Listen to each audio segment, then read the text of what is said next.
The Dow fell sharply on Monday as Federal Reserve officials reiterated their stance that interest rates should remain high for longer as the fallout from civil unrest in China stokes concerns that an economic slowdown is driving global growth. The Dow Jones Industrial Average fell 1.5%, or 497 points, the Nasdaq lost 1.6% and the S&P 500 lost 1.5%.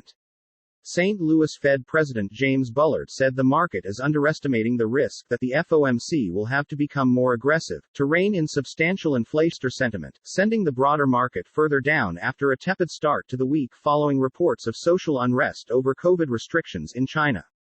From an economic perspective, China's zero epidemic policy has already had a severe impact on economic growth, Stifel said, noting that China's economy grew 3.9% in the third quarter, well below the official 5.5% target. Tech stocks led the losses, pressured by Apple Inc. after a report that the tech giant could face production losses of 6 million iPhone Pro models due to disruptions at Chinese supplier Foxconn.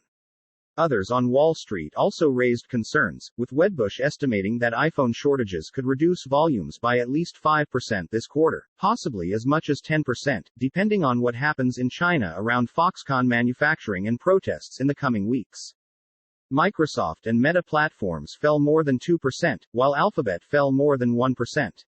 Energy stocks also fell victim to reports of social unrest in China, as oil prices fell on fears of slowing demand from the world's largest energy exporter.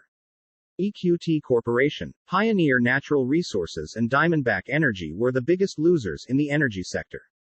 Consumer stocks also ended the day lower, even as casino stocks such as Wynn Resorts and Las Vegas Sands Corp continued to trade after receiving temporary Chinese government licenses.